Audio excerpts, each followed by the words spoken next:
Cocaine is a hell of a drug.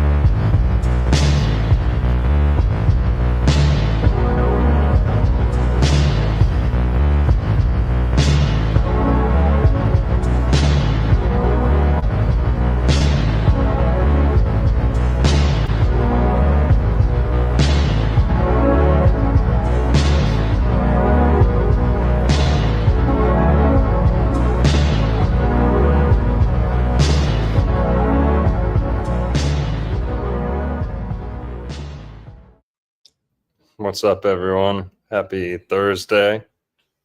It's April 17th. And coming to you live from Lake Worth Beach, Florida. Tonight we're going to be talking about a movie from 1954.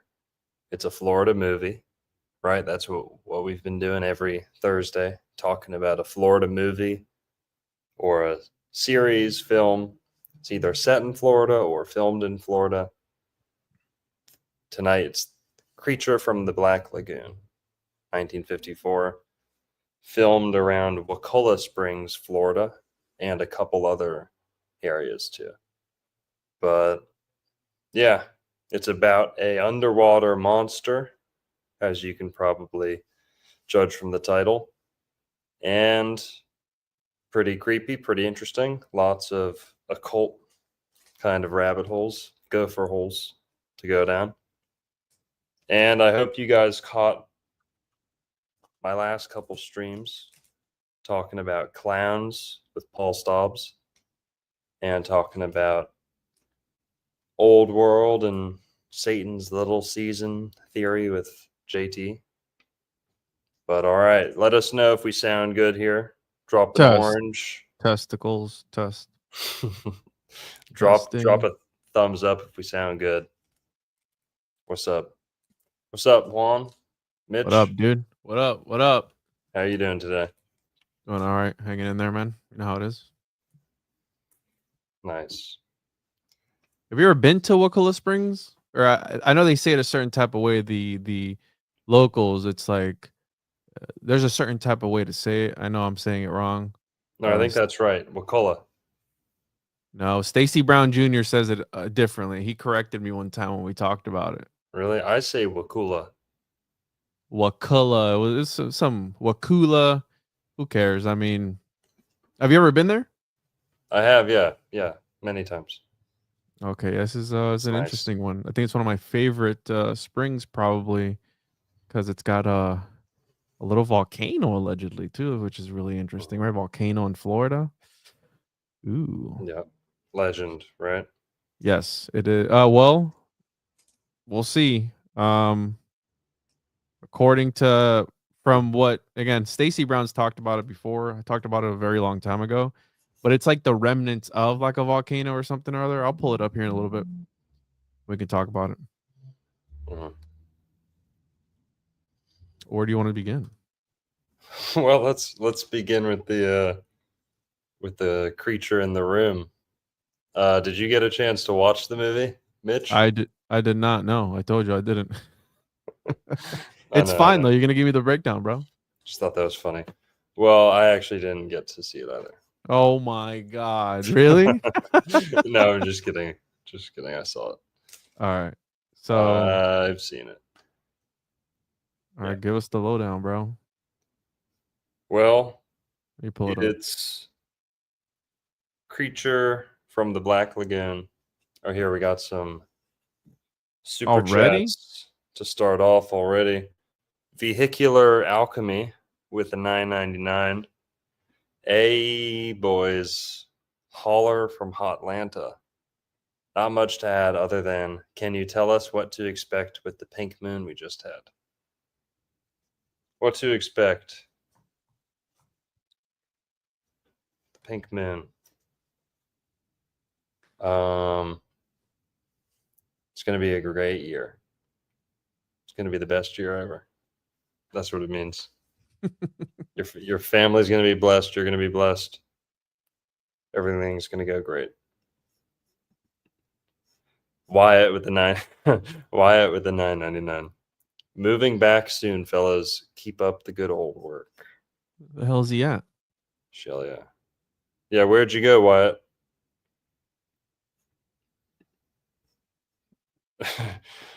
Another $9.99. Tell us where you went. Just kidding.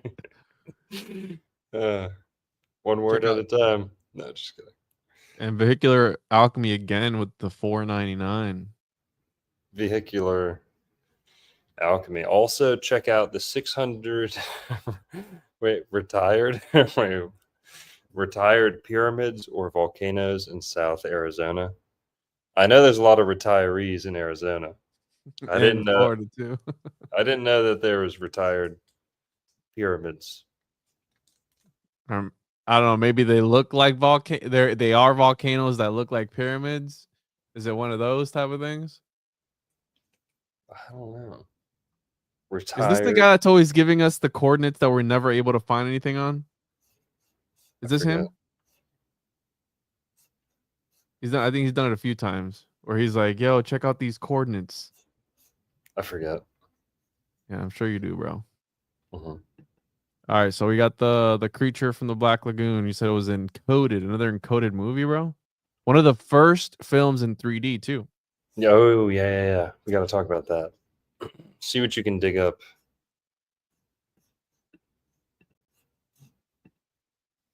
Wyatt with the another $4.99 because that other person did. Others or person did. Huh. The fuck? What? These, the chat's smoking as good as weed as I am. It seems like. It's fine. Just keep it coming in. Who cares if you're gonna have a Yeah, conversation with us? Is at least doing it in super chats. Oh man. right. Well, all right. We're gonna put the super chats down for a sec. And Creature from the Black Lagoon. What's it about? It starts out with a okay, here. The movie starts out from the very, very beginning. The first line in the movie. In the beginning. Nah. Yeah. In the beginning. Here, I got to go pull up the script. In the beginning, huh? Yeah, let me check the script real quick.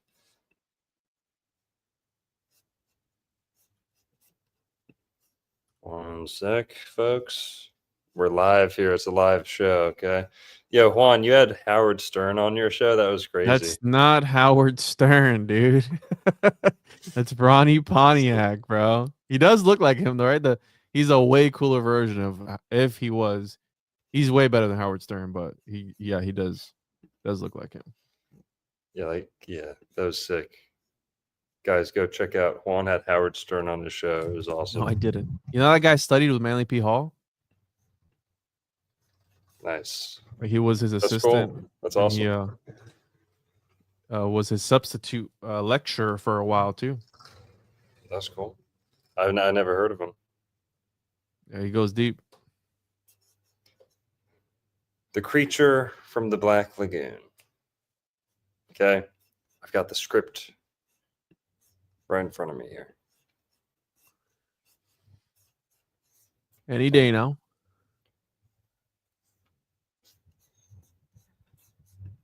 Okay. The movie starts with the line, in the beginning, it's quoting the Bible, quoting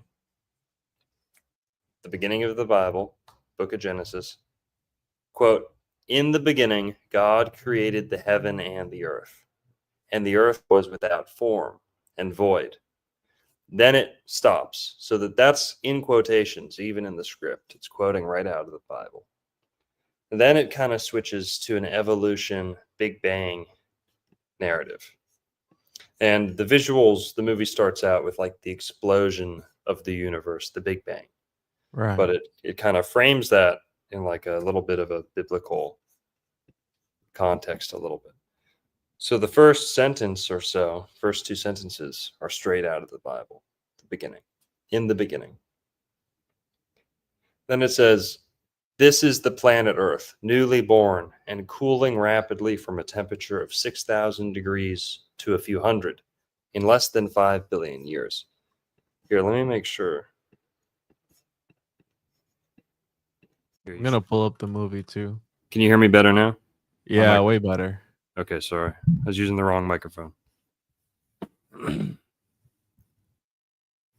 I'm gonna pull up the movie too, bro. I'm just gonna play it. This has gotta be public domain. No, it's not. It's I'm not. gonna do it. No, You don't tell me what to do, bro. Don't. You creature. I'm gonna play that shit. Shut up, you creature. You creature from the Brown Lagoon. from the trash island. All right, there's no titties or anything in this movie, is there? Nope. All right, cool. Just reptilian. Yeah. Reptilian appendages. Yeah. Here we go. We're gonna show the screen and we're gonna play the movie here. It's about to get David icky. Oh, all right. Let me skip through it. All right, here we go. So Richard Carlson, Julia Adams. Boom.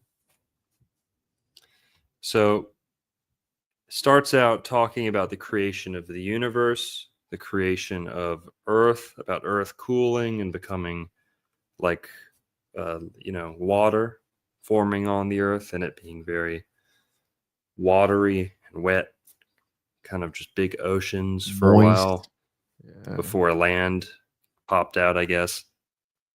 And that's how it starts, right? The creation of the universe. And it talks about creatures having like the survival instinct or the drive of evolution to like push them up onto the shore to like attempt to colonize the land. And you see like this creature's footprints like leading up to the land from the ocean. And I thought that was very interesting that it starts out quoting the Bible, starts out with the book of Genesis. And we're going to see how that's a possible reference to where they filmed the movie. Wakulla Springs, near Wakulla Springs. A whole bunch of other springs too, but mainly Wakulla Springs, most of the movie. And so the universe starts, then it goes to the discovery of a hand, like a skeletal hand, like a fossil sticking out of the earth. Yeah, right there. And they say this is very ancient, very, very ancient. And it's webbed. It's like a webbed reptilian humanoid hand. They bring this to a team, right? He's like an archaeologist or something. They find this. They bring it to a team of specialists who specialize in aquatic animals, right? And they're in America or something. So he travels over there to get them. He leaves his 2 workers behind who are kind of like his Amazonian, like servant worker, slave boy, of course, type of thing, right? This is the 50s, right? He had to have his little Indiana Jones sidekick, pervert companion sidekick thing. And no, but he's got 2 coconut-headed, like native indigenous servant boys. And he says, you guys watch the camp. I'll be right back. He flies to America, contacts the team that he needs to. He's like, hey, you guys won't believe what we just found. This is like some prehistoric, anomalous species we don't know anything about. And they're like, okay, we'll come check it out. Because they're divers, right? They're aquatic animal experts, whatever. So and they're in the Amazon. I should have said that's where he discovered this thing. It's set in the Amazon, but filmed in Florida. And you'll see just how obviously it was filmed in Florida. They don't try and hide that it's in Florida at all. Maybe except I-4 in the background, bro. Maybe except for the hill in the back there. Like a Hollywood set in the back there. But when they're actually in the water, when they're in the wild, you'll see it's all Florida wildlife, all alligators, Florida fish. They're at Wakulla Springs. You can see. Somebody didn't tell her to wear a bra. I mean, come on. So movie, for God's sake. Oh yeah, dude, she is pretty smoking hot. By the end of the movie, I kind of didn't feel the same way, but at the beginning of the movie, she's smoking. Nips are about to tear through those. Nice. Dude, chill, bro. I'm just saying, bro. Chill, dude. Some nips. What would your... I'm not gonna say it, bro. Dog. You dog. But yeah, so she's... I guess it's negative 20 degrees in the Amazon at this time of year, according to her. But oh, they already started the chat. Too bad she's male. Oh, obvious male to female trans. yeah. Obvious Rockefeller. And they're all inverted. Yeah. Everyone you've ever jerked off to was a dude. Yeah, exactly, bro. All right, here we go. All right, so they go to the lab. They're they're walking around with this hand with this. He's like, "Yep, this is an ancient gooner, all right. He did a lot of gooning with this hand." Oh, we was creatures from the Black Lagoon and shit, right? No, all right. I mean, just who knows, right? Creatures from the copper colored lagoon. Yeah. Creatures from the yeah, bad joke, too soon. okay, my bad. So everyone's super pumped about this hand. They don't know what species it belongs to. They're like, is this humanoid? Is it a mermaid? Is it, something we don't know about? And they all agree to go on this expedition. And there's a couple skeptics. There's a couple, whatever. But okay, here's something too that goes on the whole movie. She's hot. She's dating one of these guys. She's waiting for him to propose to her, but he's taking too long. So she's like flirting with like all the guys, kind of flirting with like all the guys in the movie a little bit. And there's a little bit of cuckoldry going on. But whatever. So they all go to the Amazon. I forget here. You might have to skip a little bit. Oh yeah. So the two guys he left behind get killed. Ooh. The creature from the Black Lagoon ices him, smokes him. Yeah, takes him out. Goonin. Yeah. He skull bashed him, as it looks like. And so then it skips to they return from America with the scientists, right? And they're sailing into the Amazon. Now it's actually Florida. So from here on, that's Wakulla Springs, pretty much, if you've ever been there. And from here on, you can pretty much always tell that they're in Florida, right? But yeah, they say it's the Amazon, which is pretty funny. So let's talk about where this was filmed. Okay. Can you show people on a map, Juan, please? Wakulla Springs. Yes, it's near that FAG border, the Florida and Georgia border, right? Yep. The FAG region. The FAG region, yeah. So let's pull it up here. FAG sector of America. So it's right here, right by Tallahassee. A little south of Tallahassee? A little south of Tallahassee. And where the original Garden of Eden is in the Torrey State Park, no? Yep. So let's talk about why the movie might have started with in the beginning. Okay. Juan, why don't you explain to people set the stage for how these kind of, I don't know, what's the word? Psyop, distraction movie. Talk about Disney Frozen. How would you summarize like the goal of doing a movie like this where the key wording is obscuring like a past event, right? So I saw your post today on Instagram. Was interesting, right? And Which it's one? kind of the Bonnie. What's her name? Bonnie Oh, Bonnie Blues. Blue. Right. Yeah. Same thing. So the way I've come to understand it, and again using the Frozen Disney Frozen as an example, the conspiracy is that Disney froze either his head or his body cryogenically to be, brought back later on or cloned later on. Who knows? He was very interested in the future. Right. He himself wasn't an actual Mason per se. He was a whatever the kid version is. I forget the name of it. But his brother Roy was amazing. He's the one that brought Disney into Florida. He was the one that built it here in Florida. And the way it goes is right. I think that the internet, when it comes to these people, and by these people, I'm talking about the people in power.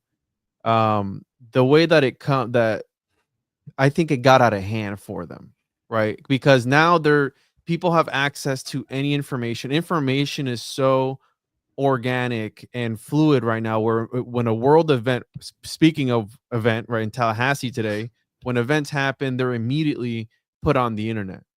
So you can imagine all the information you have access to immediately that maybe perhaps they wouldn't want you to have access to. So by creating the movie Frozen and you look up Disney Frozen, you're not going to get the conspiracy of Disney, his frozen head in some cryogenic place, in Florida or whatever. You're going to get the movie Frozen, which is of the same name essentially. So then they're able to kind of hijack the search results or the algorithms, if you will. Right. And Let's show it right here on screen right now. I searched Disney Frozen. look at the right hand side. I Right mean, there. yeah, it's there. It's there. That's Reddit though. The actual results are Disney Wiki, Frozen.com, Frozen franchise. Fifth one is I mean, you probably go on Reddit, right, to like look stuff up. So it mhm. maybe If it it's weren't for this movie, it would be nothing but wait, go Disney. back real quick. What was your account banned? Sorry? Go to the Reddit again. Oh yeah.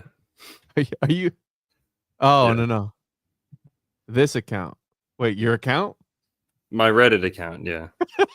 Hasn't been Were has you been banned were you permanently. posting some racist memes or something, bro? Probably something like that. Oh man. All right. So, anyways, that's it in a nutshell. And I'm interested to see what this is obscuring from the public, this movie. Right. Well, basically, by starting in the beginning, it's not the title of the movie, it's the first words of the movie. And a section later on, about halfway through the movie, there's a quote that's said, that's in the script, in the movie, right? Dialogue that's meant for everyone to hear. But the first line saying in the beginning, to me, that's, of course, it's quoted from the Bible. It's referencing the Garden of Eden in Florida theory. This is, to me, it's kind of, Wakulla Springs plays a role in the Garden of Eden in Florida theory. It's the largest, for those who don't know, Wakulla Springs is the largest freshwater spring in the world. Highest magnitude. Can we see a little bit about Wakulla Springs? What year did he come out with this? Because he did write so E. Calloway wrote a book in the beginning in Yep. 1956, and this movie's from what year? Well, it said I think 1966 he came out with the book. And this, all right. So let me pull up Wakulla Springs. Hold on. But the timeline is what does it here. So 1953 is when E. Calloway opened a theme park, quote unquote theme park, quote unquote, right? It was like an attraction. It had a sign on the highway that said, hey, Garden of Eden this way, real Garden of Eden, pull over, What a grifter, bro. And he, for those who don't know,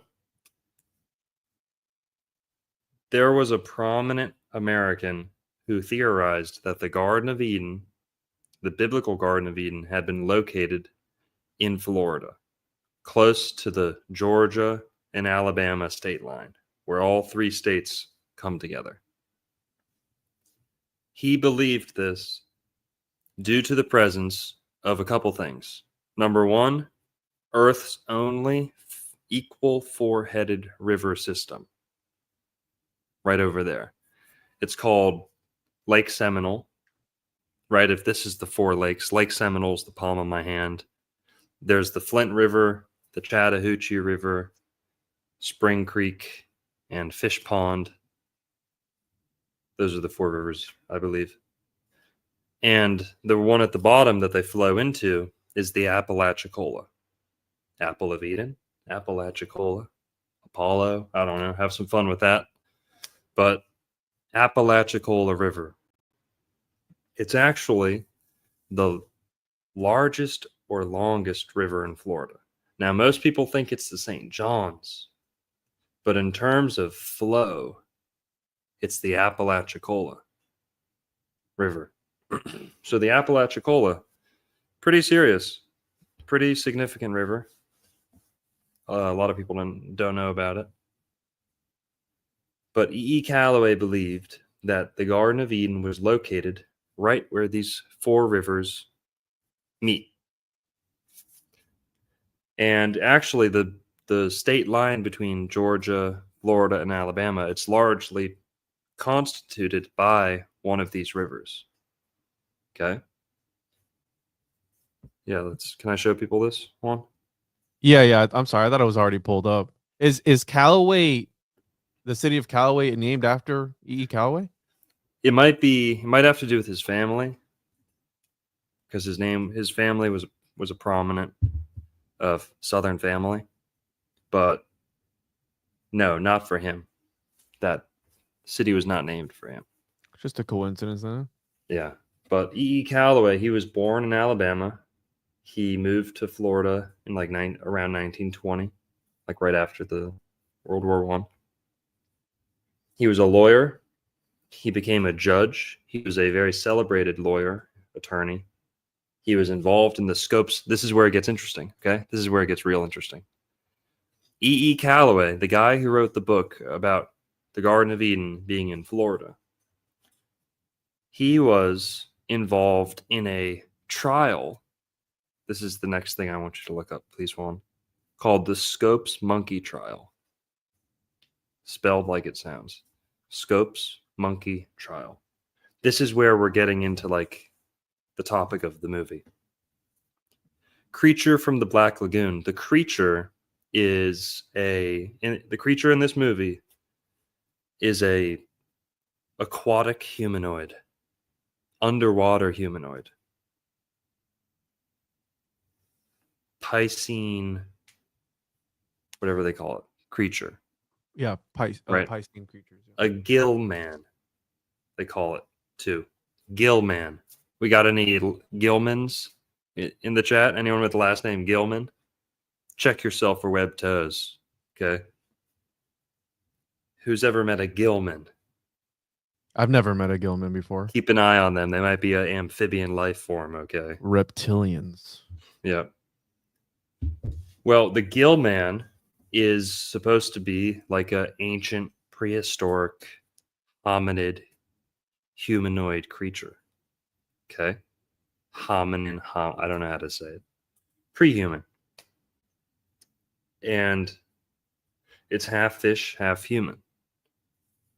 So that thing in this movie, they're trying to remember, the movie starts out with the creation of the world. in the Bible. Then it goes to evolution with creatures coming out of the ocean, mankind, like a humanoid, creeping out of the ocean onto land. So it's kind of almost pointing to aquatic ape theory a little bit. It's pointing to like a reptilian missing link, right? We know they can't swim, right? I mean, Instead of us coming from the monkeys, we came from a humanoid that came out of the water, right? They don't know, right? That's some of the, Atlantean, maybe? Is that like where we get all these other fishmen in Mesopotamian history and Mesoamerican where they come from the ocean? You know, like that could be maybe hinting at Atlantean because they were yeah. allegedly in the ocean. Yeah. The beginning of this movie reminded me a lot of Cocoon. Remember one? This creature, it doesn't show the creature itself, it shows his footprints coming out of the ocean. So we're kind of led to believe that this thing that's living in the lagoon, either it or its ancestors crawled out of the ocean onto the mainland. Mm-hmm. So, and they're kind of framing this all in like a creation versus evolution. That's the picture I'm trying to paint here. Is the first two sentences of the movie is right out of the Bible, talking about the creation of the universe.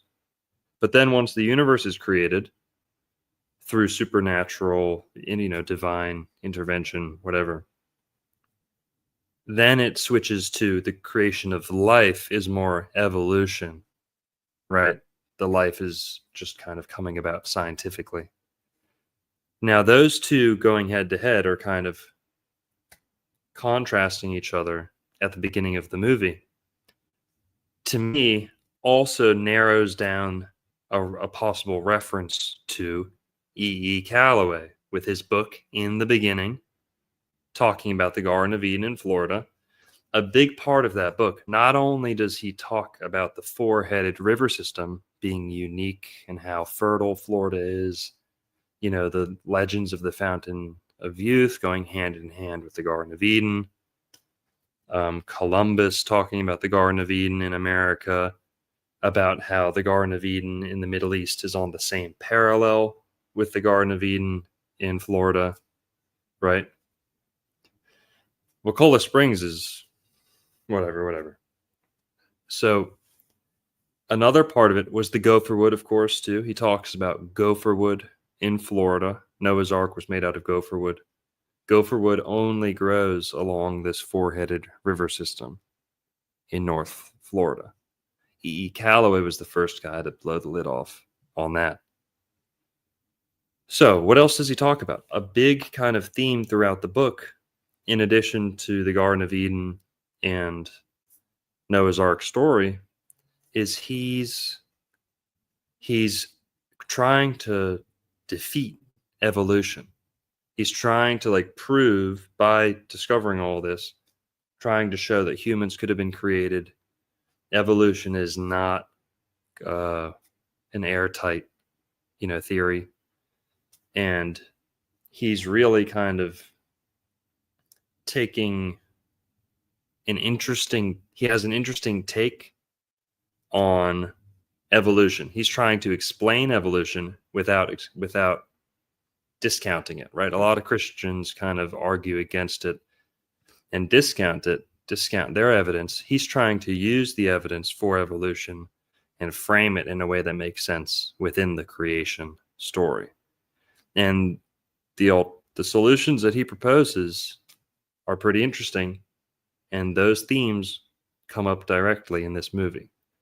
So, the Scopes monkey trial, before E. Calloway wrote this book, he was most famous for being Florida's 1936 Republican candidate for governor. So he ran for governor of Florida, right? He was the governor we didn't deserve, okay? We didn't deserve him. It wasn't the right time. He was too ahead of his time. But becoming a Republican governor in the South in those days, no chance, okay? America was blue, painted blue, for a long, long time after the Civil War.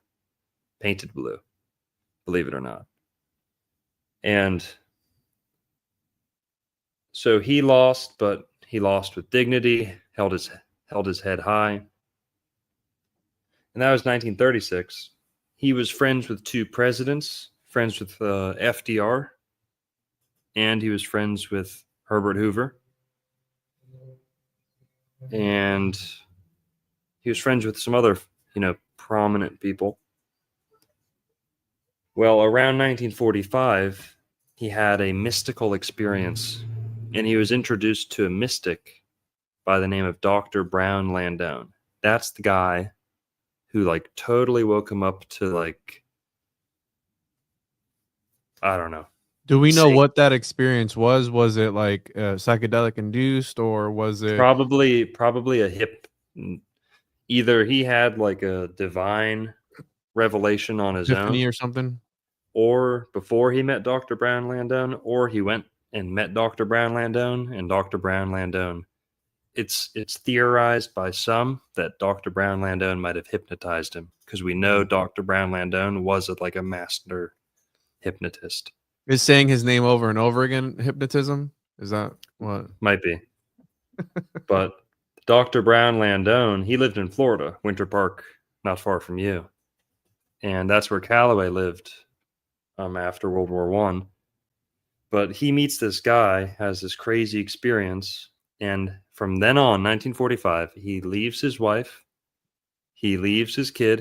He was in his 30s. It's not like he abandoned a kid. He just left his life in Central Florida behind, moves to North Florida, some would call Northwest, but near Tallahassee, near the state line with Georgia and Alabama.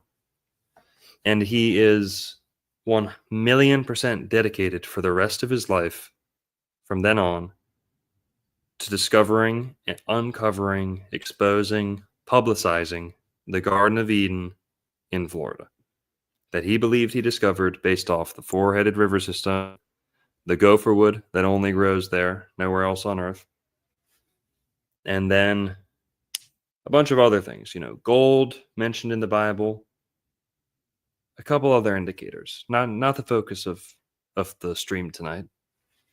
But what's interesting is he felt qualified to take a swing at these big questions because of what had happened to him earlier in his life. He had been a Baptist minister since the age of 17, a preacher since 17, ordained minister at sometime in his late 20s. And he knew the Bible like the back of his hand, but also he knew evolution very well. He grew up reading Darwin's books when he was a kid, right? That's what he'd practice to read on, Darwin's books that his grandma gave him. And his grandma it's believed she might have been involved with theosophy and anthroposophy. Yeah, because she was educated in Europe and had all mystical Christianity type of thing. Yes. And it said that she was familiar with Buddhism, believe it or not. So he's already set up on a weird trajectory. He's in the post-Civil War South, and his grandma is teaching him about evolution and Buddhism, but he's also super big into the Bible. So he's been debating these questions since he was 13 years old, right? He's a preacher at 17. He goes on to become a lawyer, like I said. Well, when he's a lawyer, he's friends with a guy named Clarence Darrow. Clarence Darrow is one of America's most famous lawyers of all time. And that's largely due to a case that E.E. Calloway was also involved in. He wasn't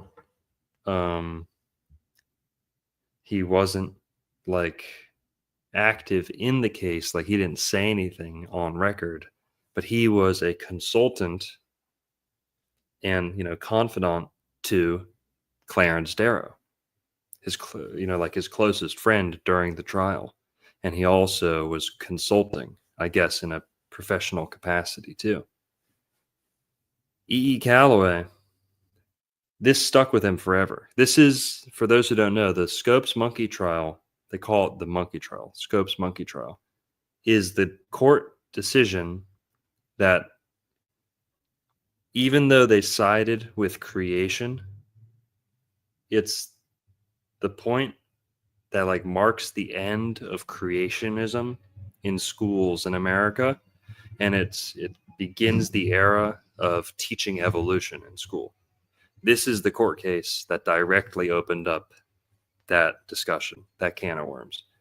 Now, this case itself, they believe it was staged to bring like tourism and publicity to a certain town, but nonetheless, its implications were real, right? So they're debating: is it legal to teach evolution in school? Up until then, it was illegal to teach evolution in school in most states in America, especially the South. So they were debating whether, I don't know whether it's constitutional or what, free speech versus mixing church and state. It was a bunch of, hot potatoes in one case. And the scientific world was really becoming big. This is like, what does it say? When was this? 1920? 1925, and it's interesting because the Big Bang Theory was introduced in 1931. So it's kind of solidifying. Again, the Big Bang, everything falls into place, but is there still evolution with the Big Bang? Because it's all just, how does that work? I mean, I'm not an expert by any means, but I know that, I've looked into a little bit of Darwin and the things that he was looking into. He studied worms for 39 years. Did you know that? The one in his pants, probably. Anyways, he studied worms for 39 years, and he kind of alluded to us coming from worms in a way. But and he's not wrong, because if you look at a sperm, it's kind of like a little worm, right? We come from that, essentially. That's where we come from that. No pun intended. Okay, no pun intended. But yeah, let me pull up here Darwin. No poon intended. No poon intended, bro. I'm guessing you're a creationist then? We were just created in the image of God and sprouted into existence? Yeah. I think So mankind's... check out this picture. Let me pull it up here real quick.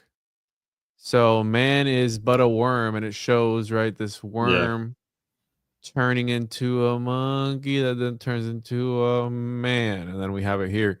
So he said that he wrote this book, The Formation of Vegetable Mold Through the Action of Worms, and he pretty much stated that worms are like underdogs, and they actually contributed to a majority of like what life is today in the world. Yeah. So again, alluding that we were worms. Right. I don't know about that, but yeah, Darwin wasn't the brightest guy. Here, I mean, we got his doctrines in school till this day. So yeah, because he was descended from a Freemason family. Hold on. Illuminati confirmed. Like his Calloway too, no? He did. Yeah, you're right. Okay. Yeah, fine. Illuminati confirmed. Well played. Yeah, I mean, well played. It's interesting because a worm. Go ahead.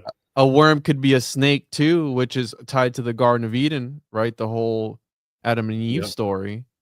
So again, maybe it's Satan. Maybe evolution is satanic, right? And kind of pushing us away from the ways of God. Evil illusion, Juan. Okay. Hello. The evil illusion, evolution. Oh. All right. Yeah. So, all right. 1954, Creature from the Black Lagoon. We got some super chats here. Let's get through. Wyatt, $4.99. We already read that. Vehicular Alchemy, the $4.99. The lava tubes on those volcanoes are all shaped like spandexal arches. The fuck is spandexal? I've never heard that word in my life. What is that? I don't know. Excel. What is that? Farmer, the $5 super sticker. Hell yeah, enjoy that super sticker. Vehicular Alchemy, the $4.99. Just saying, Lana tubes, you'll not be arch shaped, right? Also, remember the doubt Tucker starts from ground seep under Atlanta Airport, ATL Airport. Vehicular alchemy on that good shit. Listen, All right. buddy, you keep tipping, I'll say whatever the hell you want me to. You fucking I don't sell care. out, bro. I don't care if it's fucking Dutch, okay? I'll speak Icelandic if you What's do that enough. spandex? So I looked it up and it didn't even come up. If you got enough tokens. Enough shekels. Oh my god. All right. Anyways. Vehicular Alchemy with the $1.99, half man, half fish. Paracelsian monsters. So let me comment No? on this. Let me Yeah. comment on this because Paracelsian monsters are essentially not alchemical beings, but sort of like gnomes and cryptids and creatures like that, you know, that Paracelsus talked about at some points, and they could technically be created through alchemy, which kind of ties into the Atlantean theory as well, that these could have been abominations, hybrids created by the Atlanteans at some point that escaped, maybe because I keep hearing, or from what I've heard, that their downfall was their tampering with the human genetics, right? I mean, that's what I've heard before, and that led to their downfall, which is kind of what's happening now in the real world with certain groups that want to be things that they're not born biologically, if you get what I'm saying, right? They Yeah. want to be abominations, Yeah. and that's kind of sort of what's happening. People are mutilating themselves and things, and things of this nature, to become things that they are not. That is a chimera, and then they want society to accept them and LARP with them. Sir, it's ma'am. I'm sure you've seen that video. Yeah. Sir, I need you to go. It's ma'am. Not very ladylike, but yeah, I think that's kind of maybe it's allegorical. That's why I mentioned to you Atlantis being maybe an allegorical story on one of these streams that we talked about earlier. So it's all about the downfall of a It's an society. alligatorical Yeah, alligatorical exactly. story. Alligatory. All right, so where were we? Allegedly, alligator. Here, let me keep playing the movie. Well, here. Let's talk Where are we about going? Where are we going? E. Calloway with the Scopes monkey trial. The Scopes trial was debating whether they could teach evolution in school or not. This teacher started teaching evolution on his own. He knew it was illegal and he started teaching it. Everyone was pissed. The teachers, the parents were going nuts. So they take him to court over it, right? And he actually loses. They prove that he had broken the law or broken, what the guidelines for teaching. But he eventually, I guess, it appealed. They appealed, and They overturned it. Yeah, he didn't actually get in that much trouble or whatever. But again, a lot of people say it was staged. The whole thing was staged to begin with. Now, what happened, though, is even though the court sided with creation, you could say, this court case brought the topic to everyone's attention. This was just like Creature from the Black Lagoon was the first movie, or one of the first, to be in 3D. This was the first court case ever in America to be broadcast to the over the radio. So this was like the first O.J. Simpson trial. This was like the first Johnny Depp trial. This was the first celebrity, mass media event trial. Wow, that's interesting.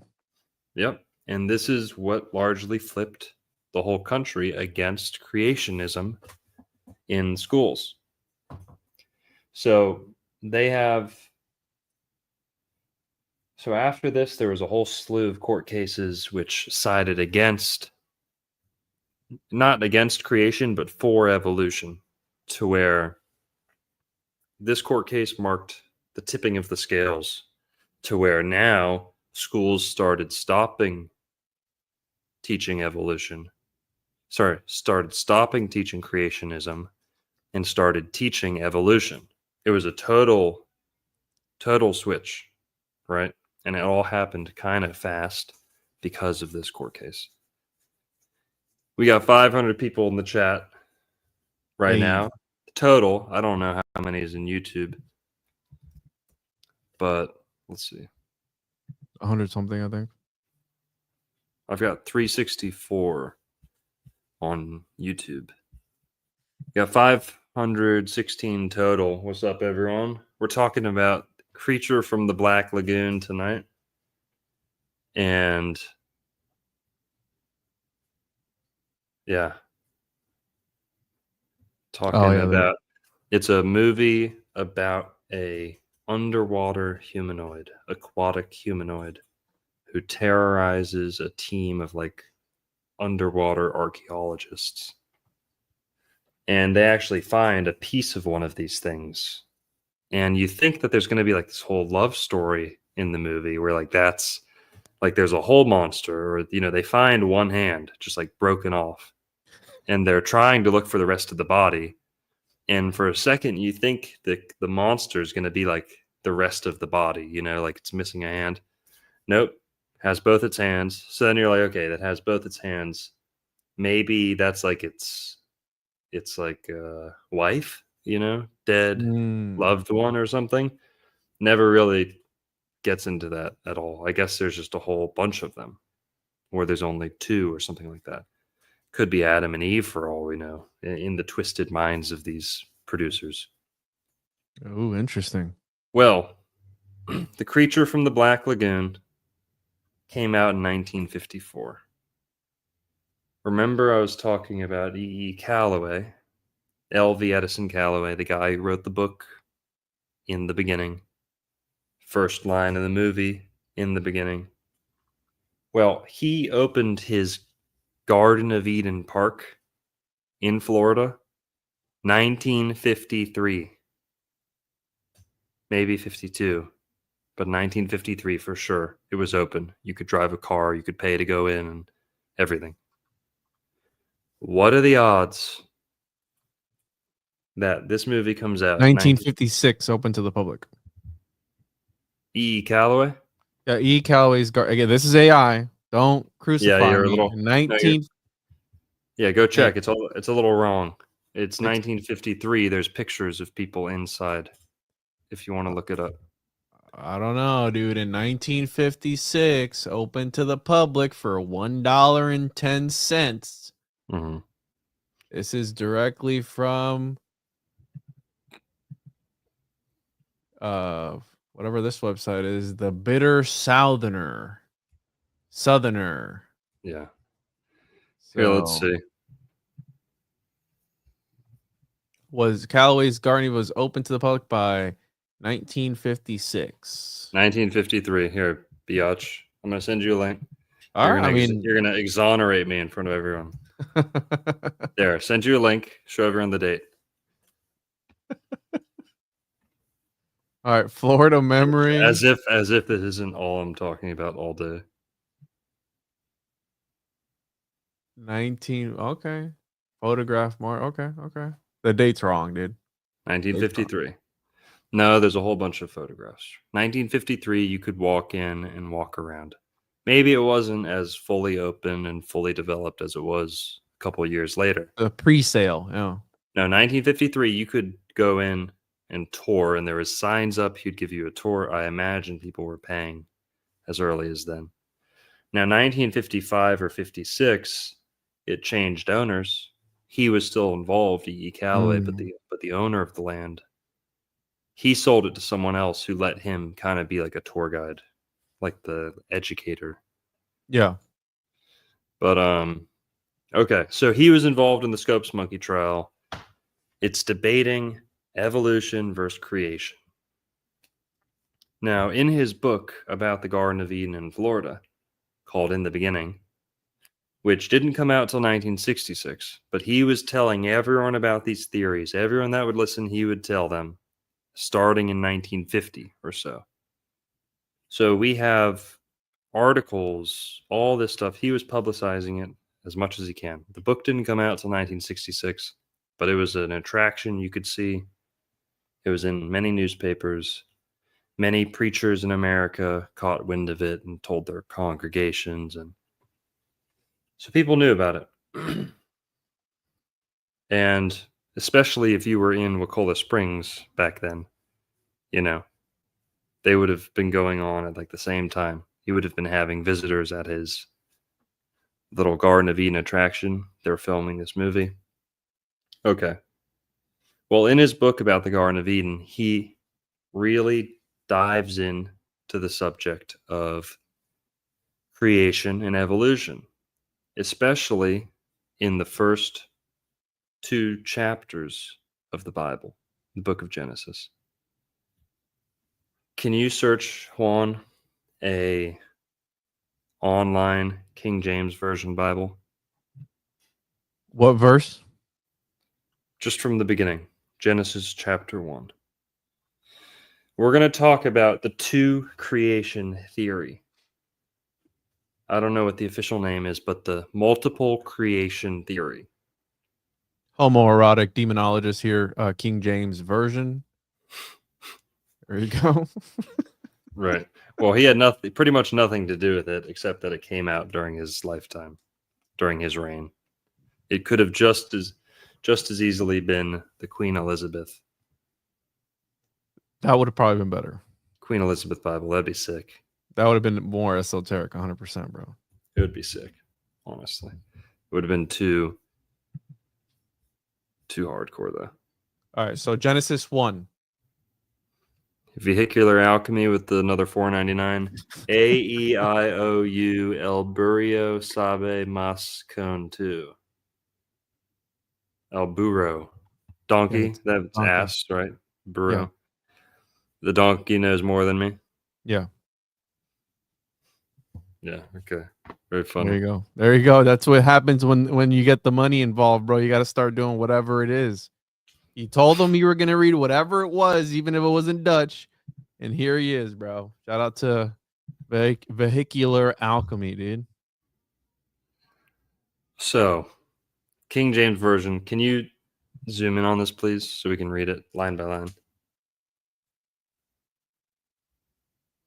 Jesus. Jeez, bro. I mean, this is. What do you want me to do, man? Zoom in. What do you want me to do? I'm zooming. Oh, here we go. Almost there. Is that not big enough for you? You blind fuck. You can't see? I got it. Here. I'm zoomed in all the way, bro. Pull up your off. screen. Back off. I got it. Do it. Just zoom. You don't have to magnify. Just zoom. Know what I'm saying?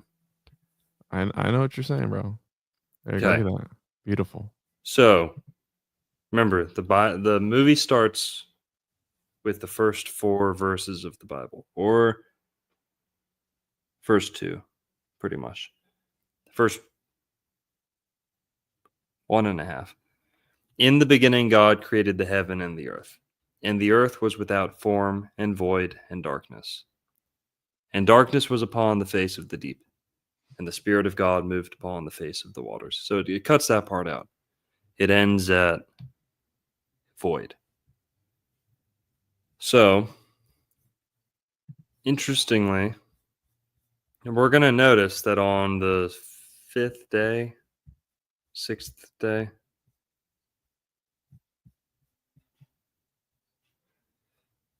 and the movie does kind of trace the narrative, like it talks about whales and aquatic animals coming first a little bit, but that is just kind of evolution 101 too. But right there. Yeah, right here. So Genesis chapter 1, verse 26. And God said, "Let us make man in our image, after our likeness, and let them have dominion over the fish of the sea, and over the fowl of the air, and over the cattle, and over all the earth, and over every creeping thing that creepeth upon the earth." So God created man in his own image. In the image of God created he him, male and female created he them. And God blessed them, and God said unto them, "Be fruitful and multiply, and replenish the earth, and subdue it, and have dominion over the fish of the sea, and over the fowl of the air, and over every living thing that moveth upon the earth." And God said, "Behold, I have given you every herb bearing seed which is upon the face of all the earth, and every tree, in the which is the fruit of a tree yielding seed. To you it shall be for meat." So, 2 more verses, and then that's chapter 1. Okay? Man created in chapter 1. Well, we're going to go to chapter 2, and hang on, there's another creation. And most people, don't think that's cause for concern. Most people, most churches, most pastors interpret that to be another kind of telling of the same story, except now we're zooming in and just focusing on the man and woman part, humanity. You see what I mean, Juan? In verse in chapter 1, there's a creation of mankind, but it's kind of in passing.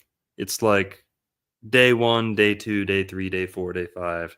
Oh yeah, created man, or day 6, whatever, and then rest day 7, and that's it. In chapter 2, we get another creation of man and woman. Most people interpret this to be the same creation, except God's kind of expanding on the story, or we're getting more, right? We're getting more of the story. Some people interpret this to be an entirely separate creation. Entirely separate. And let's dive into this so people can see what we're talking about. So, chapter 2. Thus the heavens and the earth were finished, and all the host of them. And on the 7th day God ended his work which he had made, and he rested. Blah, blah, blah. Not to be disrespectful, but blah, blah, blah. These are...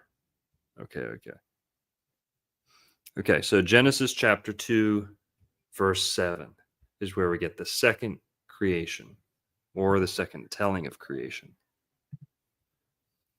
And the Lord God formed man of the dust of the ground, and breathed into his nostrils the breath of life, and man became a living soul. And the Lord God planted a garden eastward in Eden, and there he put the man whom he had formed. And out of the ground made the Lord God to grow every tree that is pleasant to the sight and good for food. The tree of life also in the midst of the garden, and the tree of knowledge of good and evil. And a river went out of Eden to water the garden, and from thence it was parted and became into 4 heads. Okay, so 4 That's rivers. interesting. I didn't know that because it is, right? So in Genesis 1, he does say, "Let's create man in our own image," who's our, and then there is him creating him out of dust, right, and breathing life into him. That I never caught that. Yeah. Wasn't aware of this second creation theory. Yeah. Yeah, and actually, I believe Zechariah Stitchin, Lloyd Pye, and who's the other guy? Daniken, Eric von Daniken. They all kind of take a swing at this little discrepancy, or hole. And that's not a hole in the story, but it's a clue. It's kind of a suspicious, kind of thing. And what's interesting is E. Calloway was before all of them. E. Calloway was earlier. E. Calloway was 1966. He'd been talking about it for way before. I believe he predated all of them in their first published books about the Garden of Eden and aliens and, Nephilim, genetic manipulation. That stuff all popped off in the 60s with like the space program. Everyone was like, oh, we can go to space, aliens, everyone. That's when it really exploded. E. Calloway was a little bit before that. And the solutions he's offering, explanations he's offering to me are a lot more realistic than all the stuff that came shortly after him. But okay, let's get into this. And the Lord God took the man and put him into the Garden of Eden to dress it and to keep it. Eve's not created yet, by the way. And the Lord God commanded the man, saying, of every tree of the garden thou mayest freely eat. But of the tree of the knowledge of good and evil thou shalt not eat of it. For in the day that thou eatest thereof, thou shalt surely die. And the Lord God said, is it not good that the man should be alone? It is not good. And the Lord God said, it is not good that the man should be alone. I will make him an helpmeet for him. And out of the ground the Lord God formed every beast of the field and every fowl of the air, and brought them unto Adam, to see what he would call them. And whatsoever Adam called every living creature, that was the name thereof. And Adam gave names to all cattle, and to the fowl of the air, and to every beast of the field. Okay, so on, so on, so on. And the Lord God caused a deep sleep to fall upon Adam, and he slept. And he took one of his ribs, and closed up the flesh instead thereof.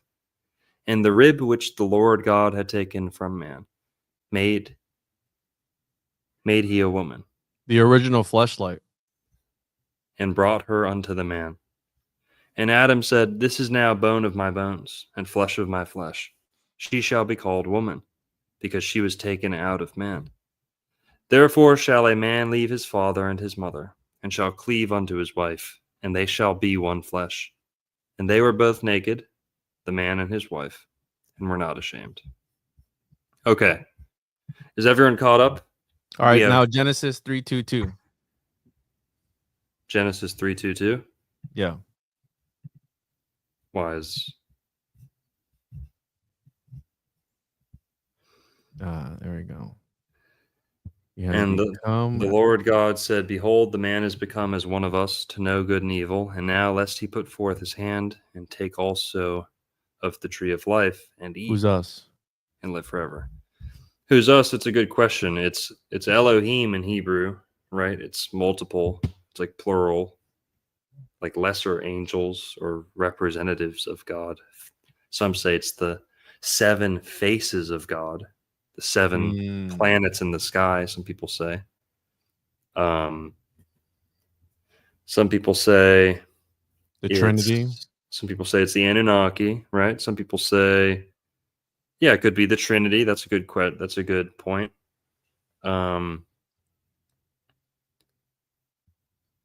Who's us? What's interesting is the King James Version keeps it plural. So people say, oh, the Bible's corrupted and they took out all the good stuff. King James Version's as good as it gets in English. As good as it gets. You've still got the plural God in Genesis. That's pretty cool to me. Most English. Well, it's interesting. 3:22 is, skull and bones as well. It's the whole thing that they use. That too. Good point. 3 times 22 is 66. 66 books in the canonized, official Bible for most people, for most churches. But a big spender right now. Who's spending money? Same guy.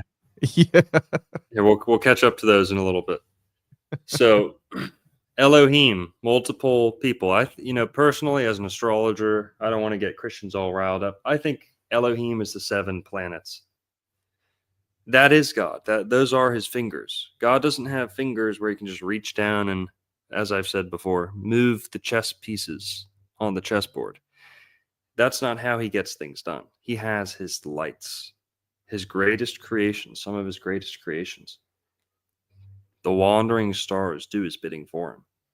They're the 7 lesser angels underneath the one good God in heaven. Now, one of those angels is Saturn, Satan. That makes sense. Why is Satan, have This authority? Why does fixed Lucifer planet have from the authority? sun. Lucifer, exactly. Lucifer's Venus. Saturn is Satan. Sixth day Yeah. of the week. Okay. So whatever here. Let's get to the people. Let's get to the creation of humanity. What's important here is in the first chapter, you have a creation of mankind in passing. Now, E. Calloway really digs into this.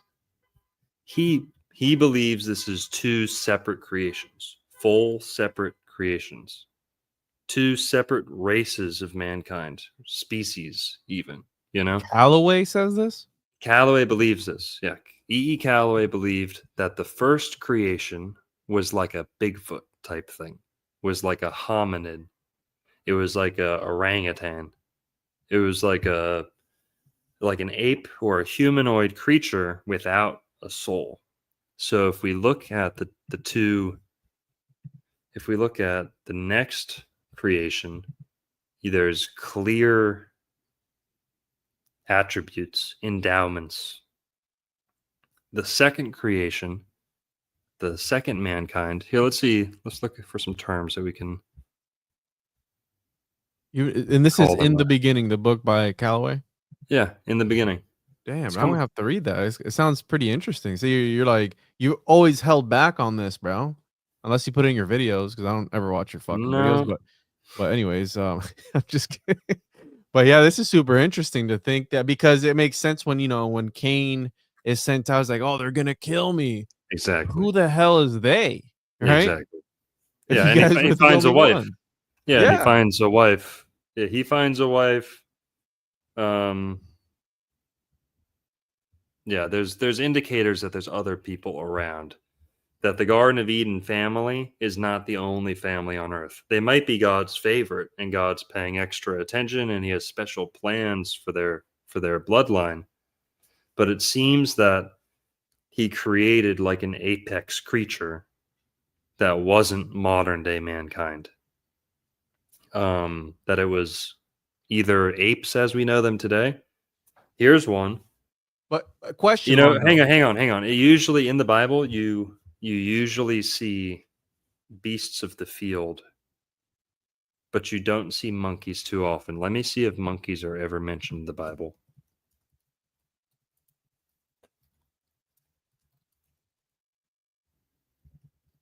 I don't think they would call there monkeys. Ape is used in Kings and Chronicles. In what context though? Like riches. Like apparently King Solomon was gifted riches and monkeys, like an exotic gift. Of course, the Like first rich Mason. Right? celebrities gifting each other monkeys goes right back to King Solomon, people. Okay. You know a celebrity with a monkey? They're a Solomonic magician. Hate to break it to you. Okay. Illuminati confirmed. Hate to break it to you. The monkey pet is one of the oldest humiliation rite of passage rituals there is. Well, the Shriners, right, with the little monkey and was it Fez? Good point. Yeah. I'm only joking a little bit, but yeah, you're No, right. it makes sense though. It makes sense to me. Yeah. So, okay. Well, I didn't know that. I guess monkey.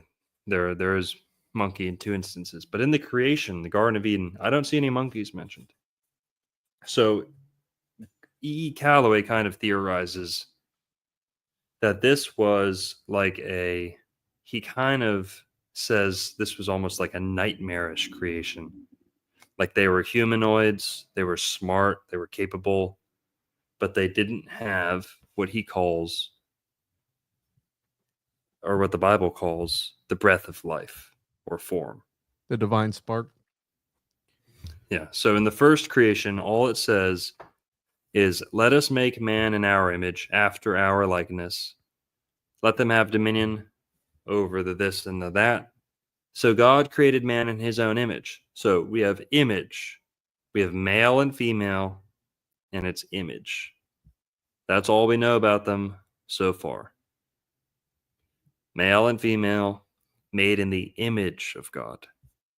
Okay, let's go. So what does that make God if the first thing was an abomination? No, hang on. I'm just saying E. Calloway said that it was like that it didn't have beauty in its like skeleton. He talks about E. Calloway is crazy. He talks about how there's geometric proportion, like sacred geometry, in the human face. I believe it. And he says, and yeah, it's true. It's true. He says that the first creation was either like lacking or had none of that. That it was ugly, it was imperfect. And I'm not saying that God made a mistake. I'm saying that it wasn't up to his vision for mankind. You know, it was like a missing link type species. It was like an ape. You know, is a monkey a mistake because it's not a human? No. But monkeys are, in my opinion, uglier than humans, you know. Question though. Who did the Yeah. Nephilim interact with? Was it with the first creation or the second creation? Well, that's a good point. Is some interpret those two groups to be the Edenic man or Adamic man, Adam and Eve story, Mhm. and then some people believe the other to be the outside men. So that the daughters of Men. the sons of God, right, Mhm. would be Adam and Eve. The daughters of men, Oh. the daughters of men would be this. You could call them the people of Nod, right? I think Cain goes to Nod and meets a wife. You know, there's people who live in Nod. So you can call them Nodians or Nodians, the people of Nod. You can call them, yeah. E. Calloway calls them people of the first creation or something like that. Now here, let's talk about this too. You could interpret this in a very racial way too, and say that it's one of those races was created with the gift and the breath of life, and that one was, who knows? Got to mention it. Can't not mention that. But that's one interpretation. Also, so here let's look at the second creation. We just read the first creation, revisiting the second creation here.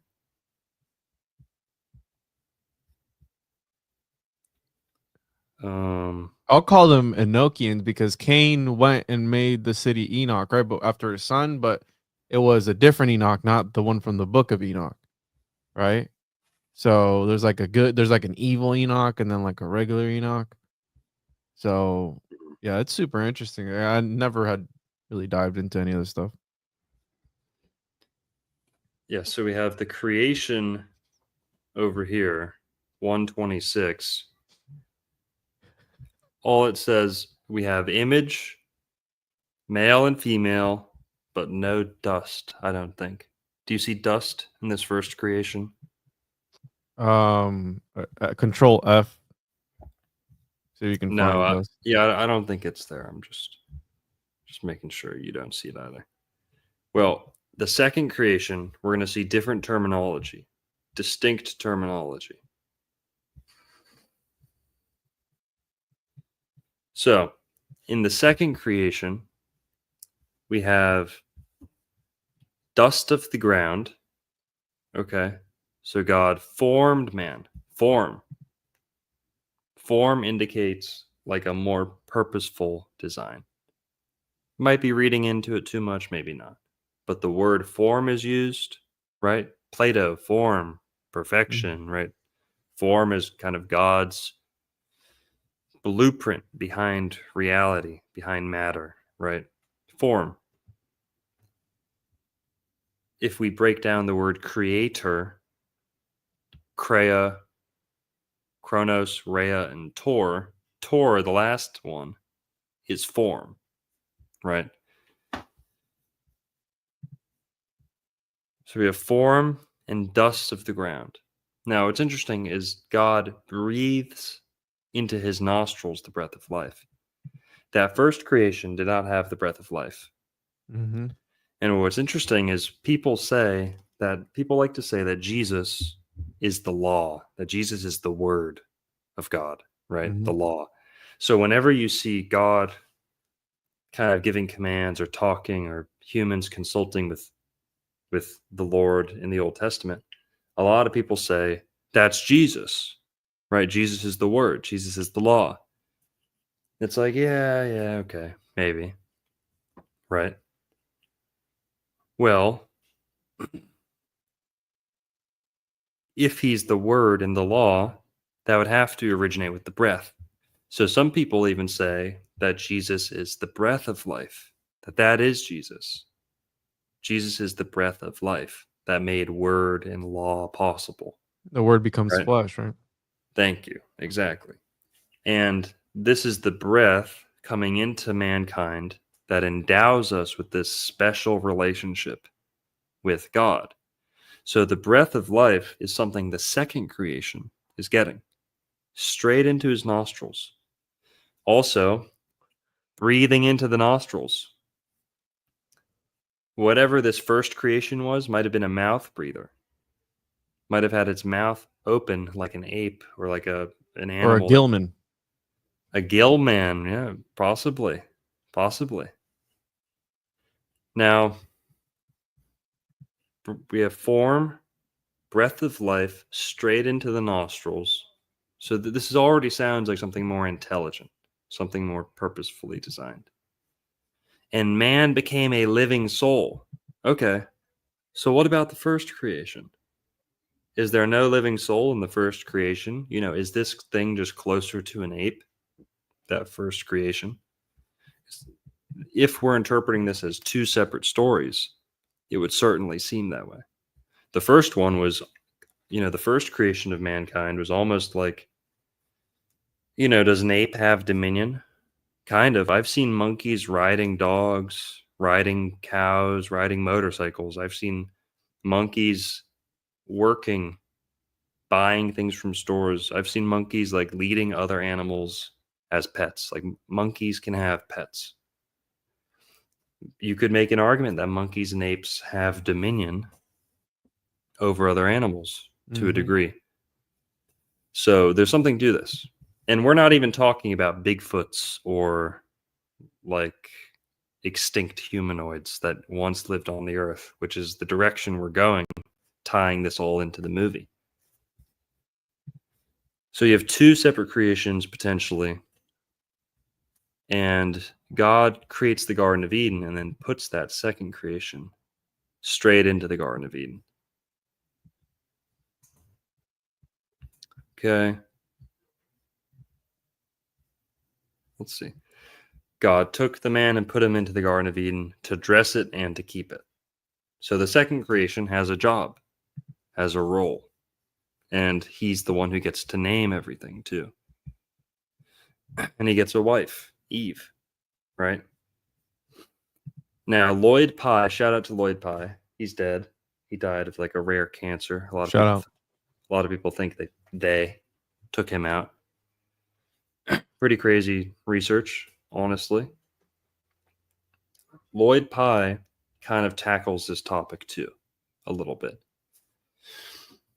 He talks about, and Zecharia Sitchin, of course, too. Right. The Zecharia Sitchin, he's the guy where we get all the ancient aliens stuff from, him and Eric von Daniken.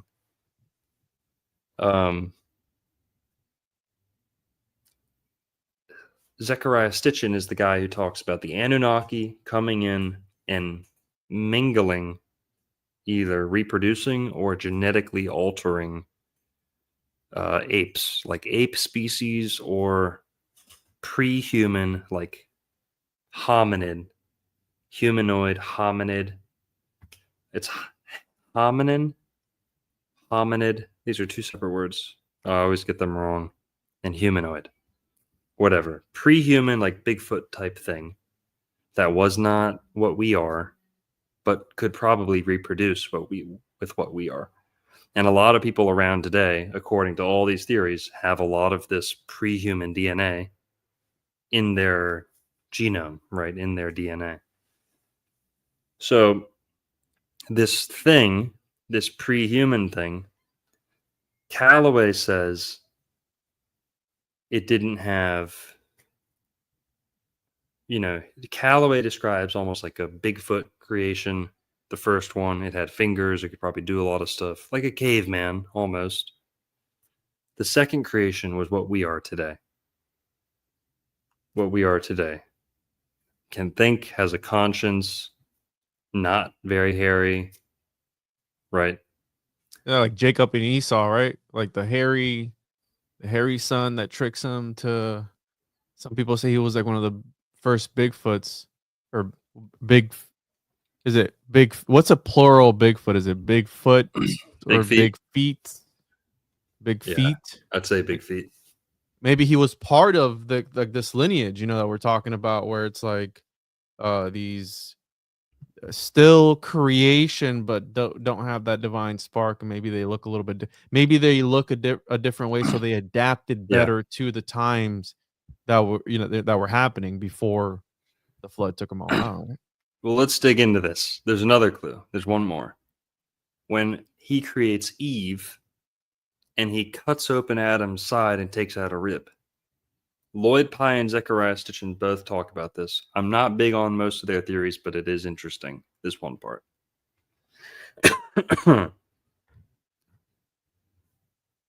Can you search how many ribs do humans have? Please. I mean, I'm gonna probably get a different answer than you because this AI, but Well, I have an extra rib. I actually do have an extra rib up here because I have Rh negative blood. Illuminati confirmed. So if anyone's got Nephilim DNA, it's me. If we're gonna be straight up here, whoa, I've got A negative blood, and a lot of people with Rh negative blood have an extra little rib. It's not really a rib. It's like an extra little one that goes under your collarbone, kind of. So humans typically have 12 pairs of ribs, so 24. Yeah. Now, can you search up how many ribs do most primates have? It's one more, I believe, or one less. I believe it's one more. Both humans. All right. So, for example, some studies have shown that chimpanzees may have 13 Yes. pairs of ribs. Yes. So, from what I've researched, most primates have 13 pairs. Okay. Bonobos, gorillas, and chimpanzees have 13 pairs of ribs, or 26. Yes. Humans and orangutans both have 12 pairs. Orangutan. Now, the orangutan is the only one, to my knowledge, that, like us, has one less rib. Have you ever seen an orangutan? Yeah, they're like usually fat and have like super long arms, right? They have red hair. Oh, very, very light hair. Very, very light hair. They have red hair, very light hair. They're tall. They're like 6 feet tall, lanky. Whoa, dude. They're like the most human. They're like the most human monkey there is. Can we look up an orangutan, please? You're sharing your screen. I'd have to share my screen. Oh, sorry. Orangutans have the same number of ribs as us. Now, this might fit into a whole Bach Saga discussion too, because in the biblical story, you would need this, according to like all this missing, this missing rib theory. The orangutan would be like the closest missing link to humans, according to this, right? Because of the ribs. So you'd say these aliens, these Nephilim, these angels, whoever's working on humanity, God, God, whatever, in the Garden of Eden, whoever's doing surgery in the Bible. By the way, we have surgery in the Bible. God used anesthesia on Adam. He caused a sleep, right? Anesthesia. Cuts out a rib.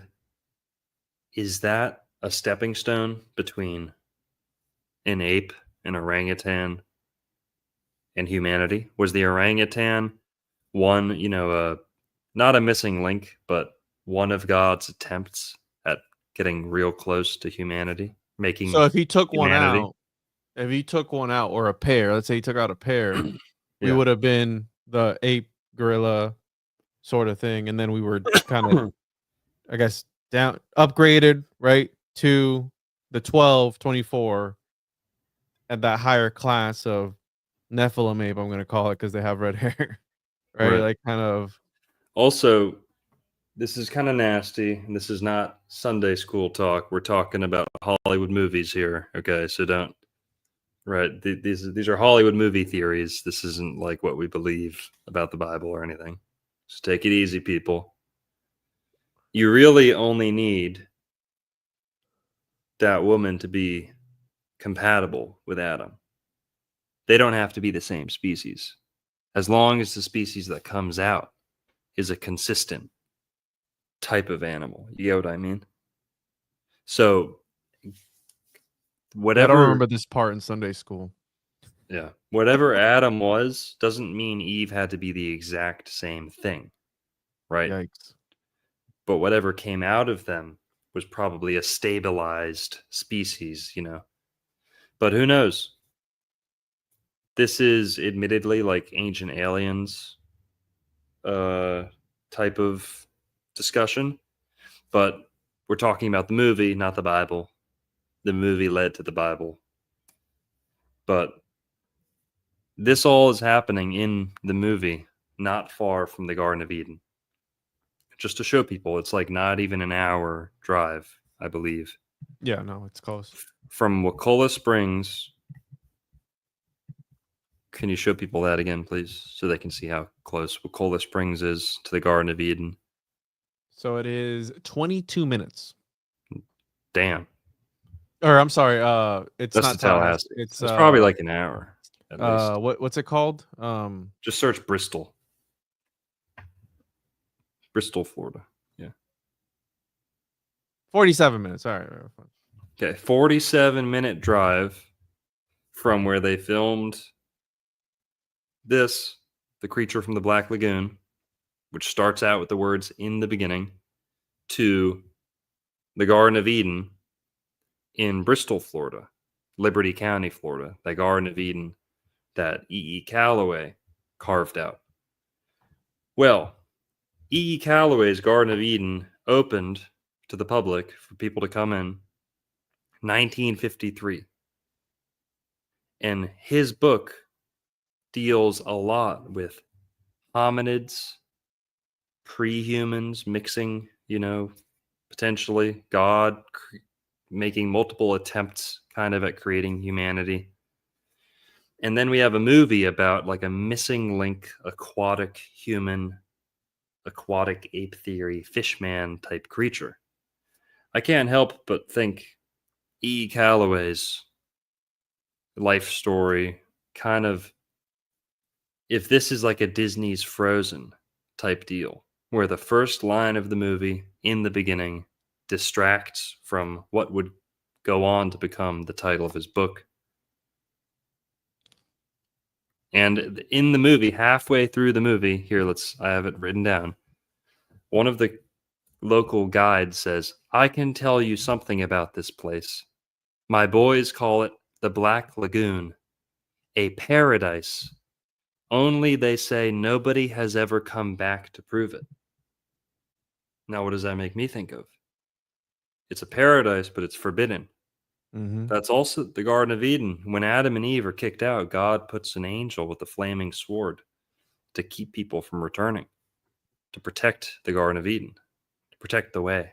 So something like that. That's kind of like a subtle reference to me. And that's about halfway through the movie they say that. So we've got this aquatic ape. Can you go to the aquatic ape theory Wikipedia too, please? Aquatic ape theory? Yeah. Cooking with gas tonight, bro. Aquatic ape hypothesis. What the Yeah. And fuck? read it for people. I don't know how to read, bro. So the aquatic ape hypothesis, AAH, also referred to as aquatic ape theory, AAT, or the water side hypothesis of human evolution, postulates that the ancestors of modern humans took a divergent evolutionary pathway from the other great apes by becoming adapted to a more aquatic habitat. While the hypothesis has some popularity with the lay public, it is generally ignored or classified as pseudoscience by anthropologists. So, look at this guy's name, Alistair Hardy. The theory developed before major discoveries of ancient hominin fossils in East Africa. The hypothesis was initially proposed by the English marine biologist Alistair Hardy in 1960, who argued that a branch of apes was forced by competition over terrestrial habitats to hunt for food, such as shellfish, on the coast and seabed, leading to adaptations that explain distinctive characteristics of modern humans, such as a functional hairlessness and bipedalism. The popular science writer Elaine Morgan supported the hypothesis in her 1972 book, The Descent of Woman. In it, she contrasted the theory with zoologist and ethnologist Desmond Morris's theories of sexuality, which she believed to be rooted in sexism, blah, blah, blah. So they don't take the hypothesis seriously. John Langdon characterized it as an umbrella hypothesis that was not consistent with the fossil record, and said that it claims that it was simpler and therefore more likely to be true than traditional explanations of human evolution was not true. So, according to anthropologist John Hawkes, the AAH is not consistent with the fossil record. Maybe they just haven't found any, like in this movie where they find the freaking hand, right? Traits that the hypothesis tries to explain evolved at vastly different times and distributions of soft tissue the hypothesis alleges are unique to humans are common among other primates. So the distribution of soft tissue the hypothesis alleges are unique to humans are common among other primates. I never heard of this in my life, bro. Yeah, it's kind of trying to explain, like, why don't we have hair? Why can we hold our breath underwater for so long? Why do we love to live close to the water so much? Why is water calming? Like, people love to hear splashing. It's like babies are born in water. I mean, technically, right? The sack that it's in, it's water. Yep. All that stuff. Water births, dolphin births, stories of Atlantis. Yeah, so this movie kind of draws on that a tiny bit. And this theory does kind of fill the gap between what E. Calloway is talking about, and Zechariah Stitchin and Lloyd Pye and all those people. Also, by the way, Zechariah Stitchin was Brazilian.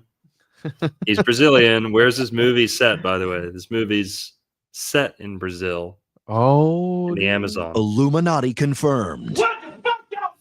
Filmed in Florida. But he's Brazilian. Who else is Brazilian? And by Brazilian, I mean Jazillion. Juzillion. Okay. All right. The creature from the Black Lagoon is also technically he's Brazilian. Yeah, technically he is. Technically he's Brazilian. But here, if we go to the Wikipedia for creature from the Brown Lagoon. Black Lagoon. Brown Lagoon. Here we go. I got it. So this guy, go up to the first paragraph, please. What's this guy's name? Who we talking about? The Gilman? Who created the concept? Produced by William Allen, which he was in Citizen Kane, bro, by the way. Oh, was he? Yeah. Directed from the screenplay. It's Maurice. Go to Maurice Sim. He's the guy who originated it. Okay, Maurice Sim. Where's his family from? Oh, the creature from the Black Lagoon. What a wonderful story. I wonder whose mind it came out of. Where He's we at? Brazilian. And Is he? what's in... Yes, he is. Look at his family group. I don't see it. Keyword it. Oh.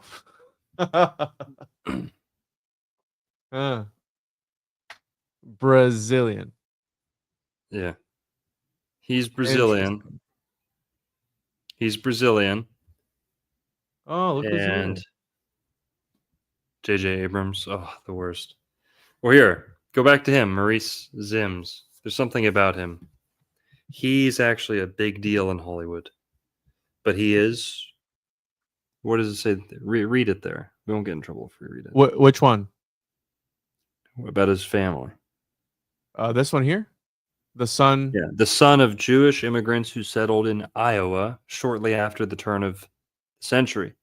Zim moved to Los Angeles in the 1930s and wrote for such mystery and drama radio series as Hollywood Star Playhouse and Murder by Experts. And the pen name of Maurice Zim. What was his real name?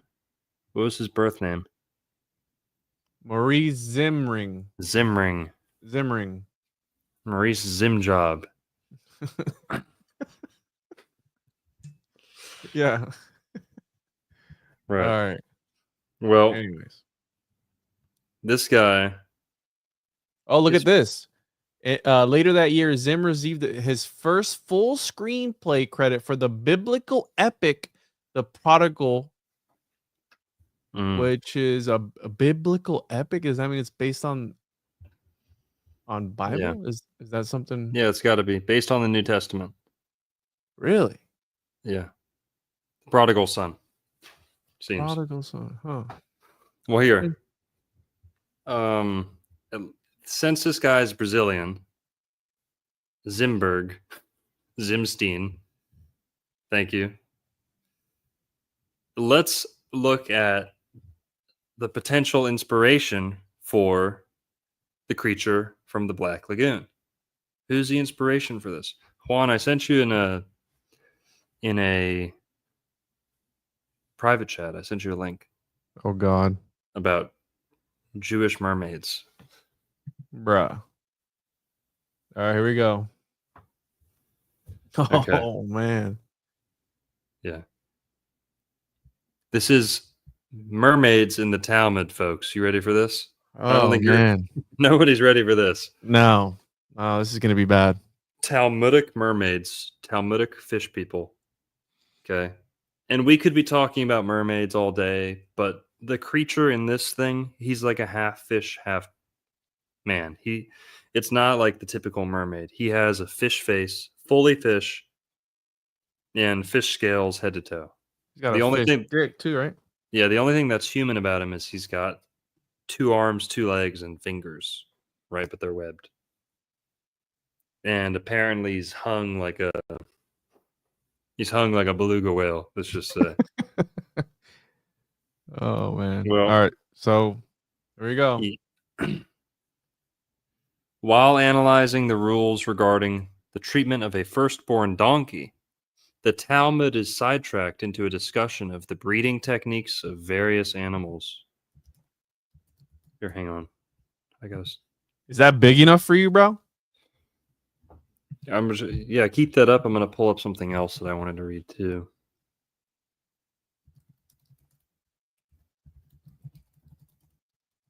This is interesting. Yeah.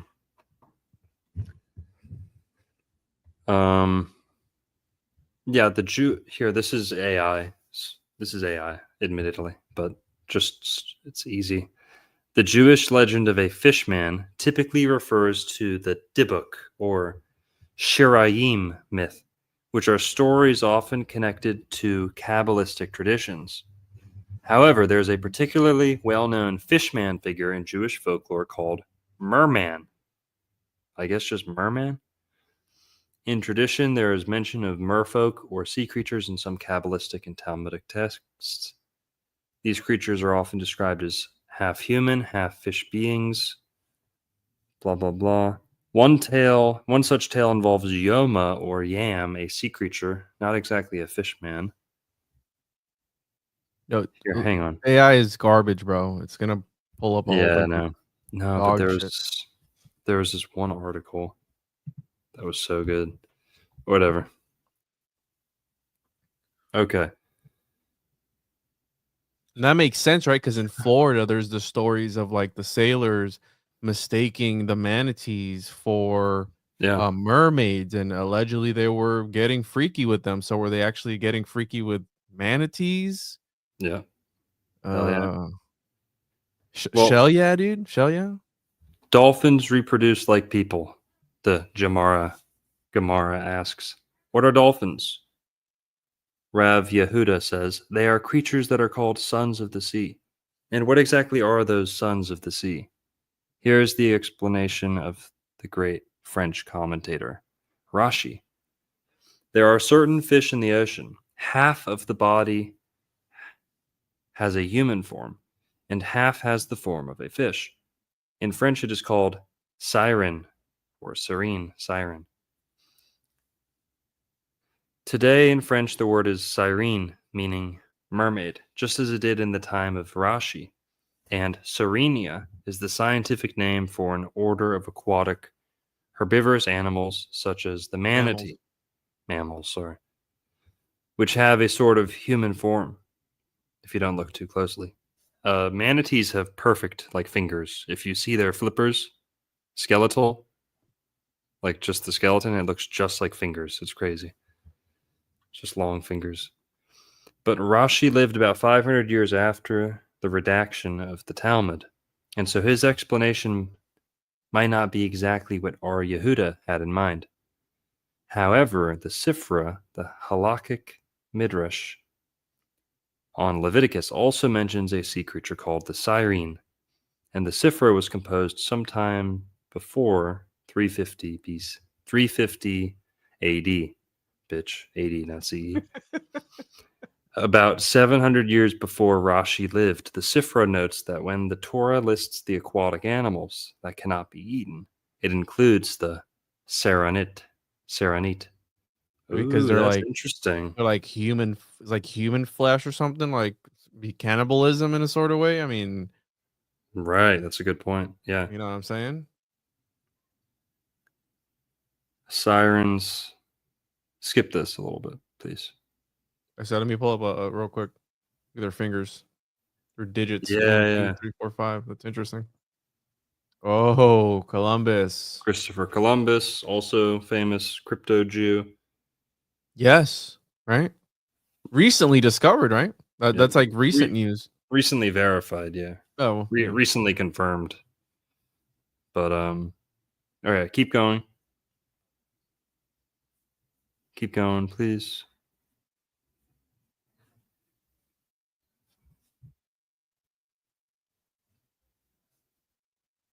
Oh yeah. Talk about the Fiji mermaid too. Read that. Read about the Fiji mermaid while I search this thing I've been trying to find. I'll try my best. Among the many weird creatures that P.T. Barnum displayed in his famous museum in 1842, one of the most well-known was the Fiji mermaid, which was in fact the body of a young monkey sewn onto the trunk of a fish. It was apparently purchased from some Japanese sailors for $6,000 and later brought to America, but it quickly dropped out of sight.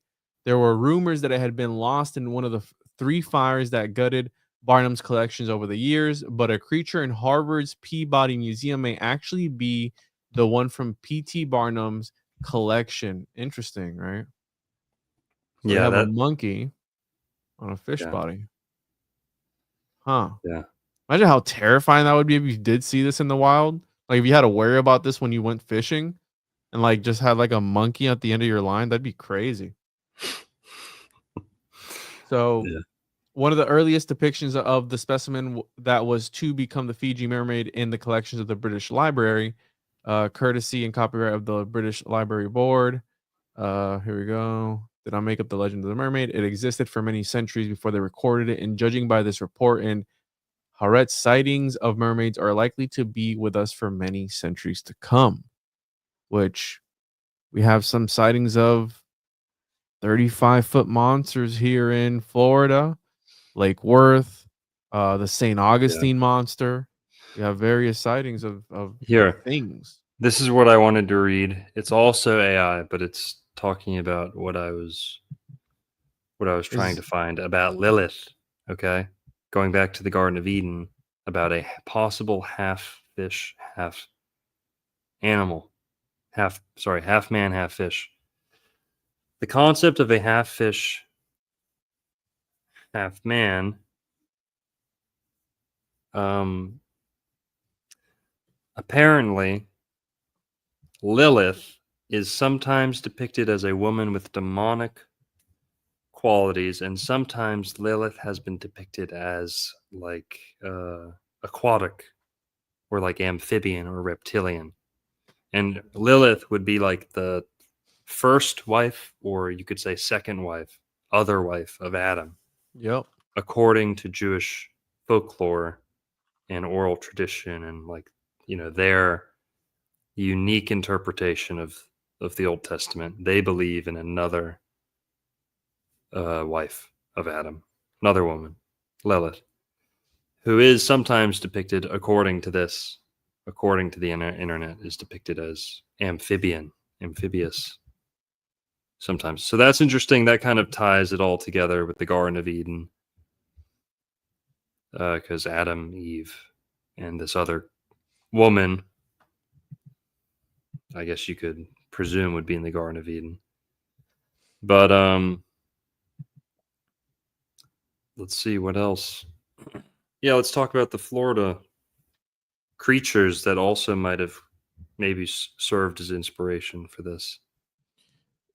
So I wanted to bring up. So I did find that thing I told you about Lavenda and Florida, and right, the concept of ceremonial magic in Florida. We've talked about.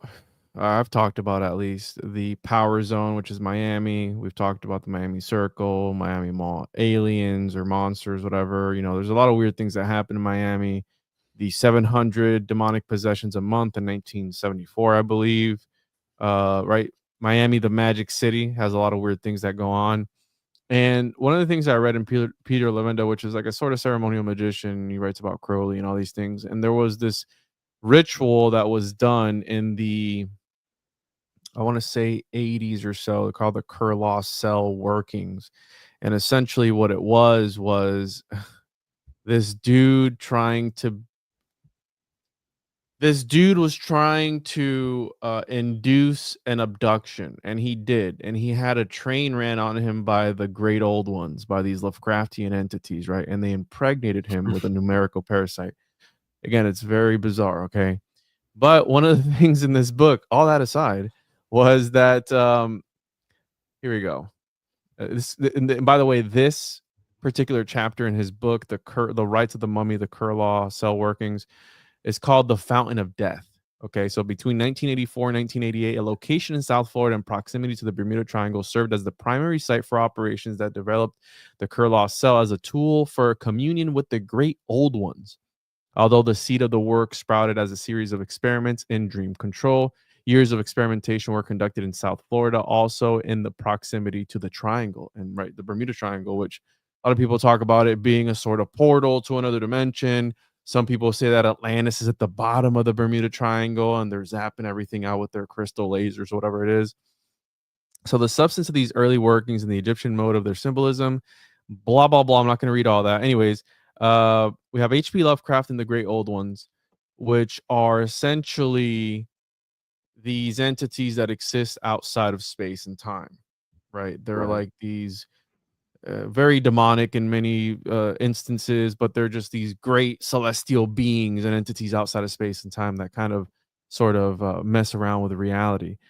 So one of the things that Lavenda says, which is very interesting, is so the old ones, in other words, had no use for their humanity. Other indications that Florida is geographically and topographically idea for the evocation of such entities as Cthulhu and Dagon are the fact that geologically the region is composed primarily of coral, which is the melded bones of dead colonies of the type of primal sea creatures that represent the old ones astrally, and the fact that its shores are lined with mangrove hammocks, swampy areas actually created by the presence of the mangrove, a type of tree that is especially representative of the old ones.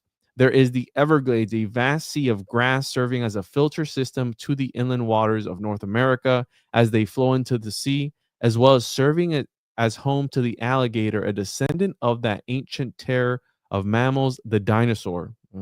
Then there are the bones of Florida, great quantities of ancient bones, some of them belonging to animals now extinct, that crowd and clog the limestone and coral caverns and tunnels that underlie the northern two-thirds of the state. The porous limestone has helped to create a phenomenon known as the sinkhole, wherein even large tracts of land have been literally swallowed into the ground. One such sinkhole north of the Lake Okeechobee has been associated with suggestively evil phenomena at times in the past, and is known as the Devil's Millhopper. As the author Lauren Coleman notes, the use of the word devil in place names often denotes their peculiarly evil reputation. Finally, since 1960, South Florida has become a fertile ground for the spread of the ancient African cults in their form of Santeria, Paulo, Obeah, and Voodoo, represented by the Cuban South, blah, blah, blah. Da, da, da. So, anyways, then he just goes on and on. But essentially, Florida is a great place to evoke what, the Typhonian OTO, even though it is fiction by Lovecraft, they use these entities in their workings, and Florida is right for the picking to evoke these entities in, right? So again, just a little interesting side note that I thought about when we were talking about doing this episode, which I love this book. It's really interesting. Yeah. Yeah, totally. They kind of, there's something magical about this monster because they're talking about how it survived the like how it is a remnant of the dinosaur age. Like they're saying, oh, we found a fossil of one of these and it's living right up until now. There's a living one and we have a fossilized one side by side. And they compare it to the lungfish, which I guess is one of the least evolved Well, have you ever heard animals. of dinosauroids? I believe is what they're called, which allegedly was like this species that, here, let me pull it up because he looks crazy. Here, let me pull it up. Share screen. So this thing is a hypothetical, right? So of course, the dinosaur is a hypothetical species. But anyways, it's like this that some dinosaur evolved right into like a super smart one, which kind of plays into what you're talking about, where it learned to survive and kind of adds to everything that we've talked about. Where there was this other, we have 666 in the chat, by the way. We just had it for a second. Illuminati confirmed. It adds to this idea of there being maybe a different version of humans, maybe more reptilian like. I'd say serpent like, which you can clump into reptilian, because that's something that's on in the zeitgeist of a lot of people, right? You got David Icke talking about the reptilians, and maybe it's alluding to this, or maybe reptilians is another name for Brazilian, right? Who knows? Like that's also could be code or something else, these dark powers that rule behind the scenes and behind the shadows. But yeah, this reminded me of this, of what you're talking about now, this beautiful specimen there. Yeah. Let's search up the Lake Worth Lagoon monster too. The fuck is that, dude? Look at that. A rhino grade? Looks like you, dude. Yeah, it looks like you, bro. Jesus. All right, look up what? I'm sorry. Look up what? Lake Worth Lagoon monster. Oh yes, I have it all pulled up here. Let me So here, let me just look it up again. The Lake Worth monster. Lake Worth monster. So we do have some cryptids here in Florida. And Yeah. dude, the This thing is the about only legend of a half human sea monster that I could find, or river monster, sea monster, aquatic humanoid. this is the muck monster too, right? Yeah, there's two monsters that I guess kind of get confused into the same one, or it's just the same body of water. One of them says that it's a trident-tailed serpent. One of them says that it's just like a typical sea monster, like Loch Ness monster, long neck, serpenty. People see it on boats, they don't know what it is, and they say that its tail sticks out of the ocean, and it has 3 prongs on its tail. Now, some people say that is a manatee, that it's just a manatee with a cut up tail that has 3 points, looks like a trident. Other people say no, it's a real monster. I live in Lake Worth. I've never even heard of this thing. Okay. But then there's the other interpretation, or I guess a completely separate story. The story of, or a different monster, which is the fish man or the gill man. That there's a humanoid thing. So you have the trident-tailed, like, sea monster serpent, and then you have the fish man thing. Separate, potentially the same story. But Interesting. Yeah, and then we have the one of my favorites, just a hunk of flesh.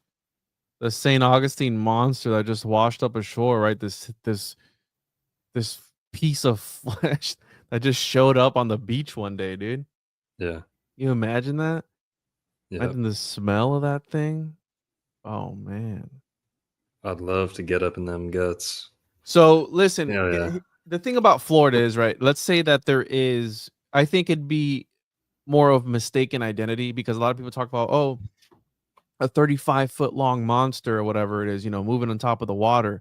That could easily be a huge crocodile or alligator, right? Or snake or something that's just swimming and people can just mistake it for something else. Florida would be the place for that, right? Because it's, Occam's razor. There could be just a huge crocodile or something that, because I think about it all the time, bro. Whenever I go fishing out in the Everglades, whenever you go fishing out in the Everglades, I always look at my, my radar or whatever, my sonar, and it's like there's things down there that you can't see what they are. They just show up as masses, but they could be anything. It could be a huge, and I've seen some huge gators in the Everglades, like big, some thick boys.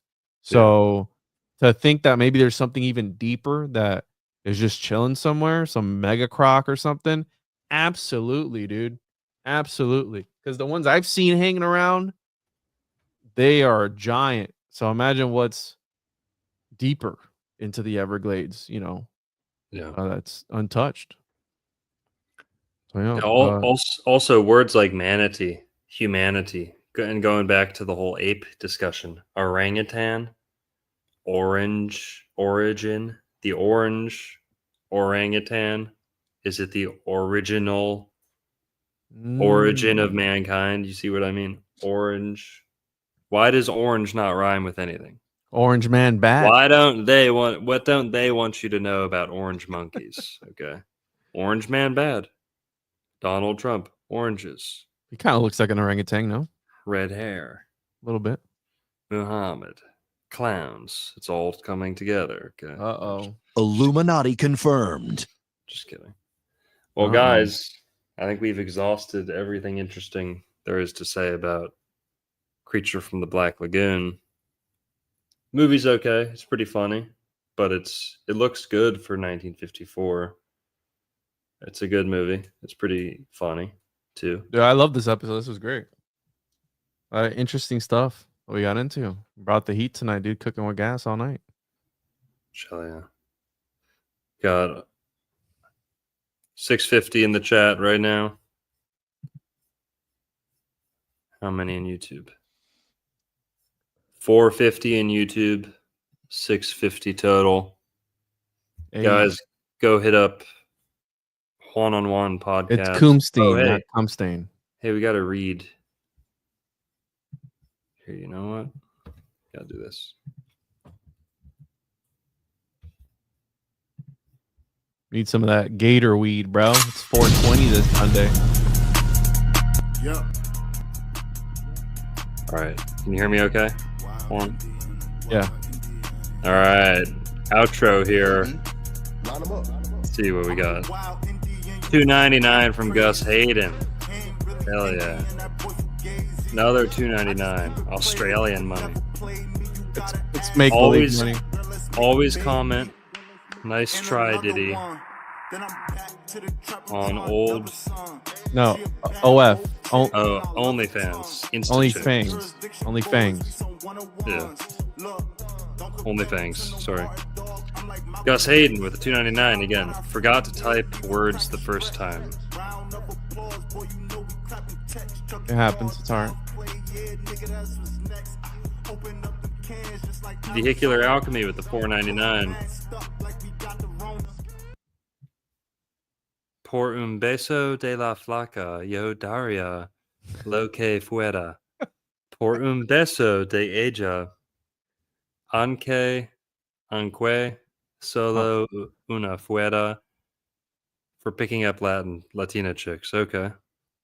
You're lucky that Spanish is very, phonetic. It sounds how it looks, right? Yeah. You did pretty good with that. I'm not gonna lie. Dude, I took 12 years of Spanish in school. And you Okay. still suck shit at it, bro. Yeah. Well, I'm not putting on my little Barcelona accent. Barcelona. I'm not getting into the fucking character of it. He did pretty good. He didn't butcher. He did pretty good for a gringo. Por un beso de la flaca, yo daría lo que fuera. Whatever. Yeah, don't say that to any. You're not gonna pick up anybody with that shit. Vehicular Alchemy again. First creation was Hanuman, talked about in India. Oh, that's a good one. That's a good one. I've said Hanuman a ton of times. I've never thought about the word. About hominid, humanoid, Hanuman. That's interesting. Human, Hanuman. And that's, I believe he's involved in the turning monkeys into like servants, turning monkeys into workers to like build a big bridge. I believe he's involved in that. Or Ram. Either Hanuman or Ram. I don't know. Good comment though. It's about time we get a good comment out of you, Vehicular Alchemy. No, One that makes sense. just kidding. No lie, the Hanuman created Adam's Bridge. Yes, thank you. You're right. Adam's Bridge. A Zealandia guy with the $20 New Zealand money. I don't know if we've had New Zealand money yet. Check the one New Zealand pulled up. Think.